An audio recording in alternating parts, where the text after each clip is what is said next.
Push-ups are lying to you. You ever ask yourself if you can do a push-up, or maybe someone challenged you to it? You go to the ground. You start to lower yourself, realize you might not be able to make it back up. And then you start thinking, maybe some people can do push-ups and some people can't. Well, that's exactly what today's sequence of movements is going to be about. I'm going to get you doing push-ups right away, using an assist, and scaling that on a road to getting you to do a push-up completely on your own. For today's method, we're going to be using resistance bands. And push-ups is usually one of the first exercises people get exposed to. Maybe you saw it at a gym class, maybe some friends at a party or a family member. So it's a really nice feeling when you start being able to do push-ups if you've never been able to do them. Now, I have 4 resistance bands. So the heaviest one, second heaviest, third heaviest, and this is the thinnest one. Obviously here, the larger one is going to give us the most assistance. You can buy your band online or at a fitness store, or maybe your gym has bands. And what we're going to do today is attach a band to a fixed point. Now, I'm outside, so I just have a gymnastics ring up on a branch. But if you're at a gym, you're going to set a barbell or find a fixed bar at the right height and set it so you can string your band through. And from there, you're going to put yourself in the band or the band around your body. Place the band at around midway of your body, so at about your hip crease. From there, you're going to go to the ground and you're going to do 3 to 5 repetitions of push-ups. Now, the band is really going to help, and that's great because it's going to allow you to feel that movement and take your joints through the range of motion that we need. Now, ideally, we're going to start with a band that lets us do about 8 to 10 repetitions. We're going to do this for 3 to 4 sets. So 3 to 4 sets of 8 to 10 repetitions on the first workout. And the next time you come do this workout, you're either going to do the same band, depending how sore you are or how you feel, or you can move to a thinner band. Realistically, on the road to getting any sort of movement or getting stronger, there's going to be a lot of trial and error, and there's going to be tinkering. So whenever people tell you you're going to do this many reps and then you'll do this many reps, and it's never going to be that linear and it's never going to be that clean. There's going to be some trial and error. You're going to step forward some days and you're going to step back, but as long as you keep stepping and keep showing up to train, you will eventually get to your goal. And there's no rush because the time's going to go by. So eventually, when we feel confident enough, we're going to move to a thinner band.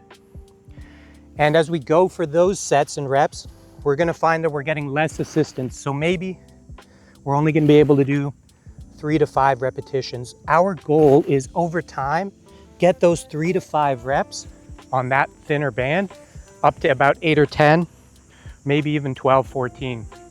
When we feel like we've graduated from that band or mastered that band, we're going to move on to a thinner band.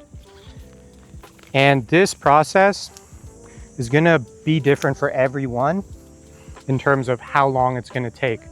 But I wouldn't stress that.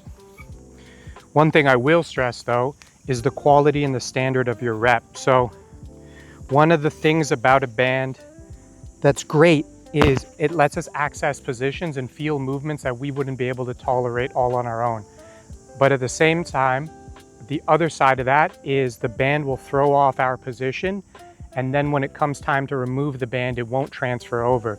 So with banded push-ups, where we're using it as an assist, one of the issues will be that our hips will actually kind of stay in place because the band is keeping it up, and only our shoulders and our chest are moving.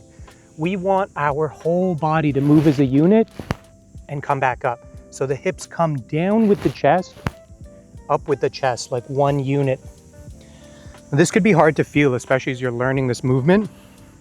So what I would recommend is using either a mirror or the visual feedback from a friend or a training partner, or if you have access to it, filming yourself, even with your phone, and just looking back at the footage to understand what you're feeling as opposed to what's going on. And once you're able to connect that feeling and get your position right, you want your body to move as one unit.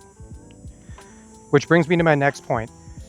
For setting up for a push-up, we don't want to overthink it. we just want to be in a standing position with our arms straight, with our shoulders over our wrists. So body nice and long, shoulders over the wrists, same position as if I was standing. We're folding our arms, extending our arms. Inhale on the way down, exhale on the way up. This way, when we remove the band, our body's going to know that position. Once you've gotten quite comfortable with the thinnest band that you're able to get your hands on, you're going to be ready to go to the ground. Now, obviously, without any band assist, or even with the thinnest band, you're going to find that the bigger bands were really helping. So one of the things we can do now is play with tempo. One thing we can do is throw in a pause at the bottom. So we're coming down, we pause above the ground, staying tight with our body, and then coming up. Another thing we can do is play around with negatives or eccentrics. And what an eccentric is, or a negative, same thing, just a different name for it, is when our muscles are lengthening. So in a push-up, it's when we're descending downward. In a squat, it's when we're descending downward. And in our negatives, in our eccentrics, we're much stronger. Meaning, I might be able to control my descent in a push-up for a negative, but I don't have the strength to come back up. And that's okay. We can still use the negative to bridge the gap towards a full push-up. So you would set up for your negative, regular push-up, lower yourself over 5 seconds, 5, 4, 3, 2, 1. Put your knees down and press back up from your knees. If that's too hard, that's okay. You're gonna do your negative and just cobra, kind of sloppy spine position, just press yourself back up and set up for another negative. The negative is gonna get you to feel your full body weight and the intensity and tension you're gonna need to hold a push-up position. And over time, you can slow your negatives down, maybe do a 10-second negative. So 10, 9, 8, all the way to the ground till 0. And then you'll be able to do more repetitions over time. Now, when you're first starting out on this, I would recommend you do 3 to 4 sets with the band and then try to do a couple negatives at the end. And you're gonna wanna rest about 60 to 120 seconds between sets, but you can play this by feel. There's no rigid laws to how you do this, especially when you're learning how to do a push-up. You're just accumulating the reps and the practice over time, and you're gonna settle into your own rhythm. But you do wanna rest some substantial time because this is hard. So beginner, push-ups with the band into the negatives at the end after your sets. For someone who's been doing it for a while, you could actually start with your negatives and then follow up with the banded push-ups. So let's say 3 to 5 negatives with a minute rest between each one, and then into 3 to 4 push-ups with the thinnest band available to you, up to 10 push-ups with the band. Eventually, you'll feel your strength coming in, and you'll feel that you'll be able to press back up. Now, it's gonna take time, but there's no rush. And really, you wanna just settle into this process, into this journey, and just try to enjoy it, because the time's gonna pass anyway, and it doesn't even really matter how strong you end up becoming. As long as you're training and enjoying it, you're gonna get a lot out of it. Push-ups are possible, and I hope this helps.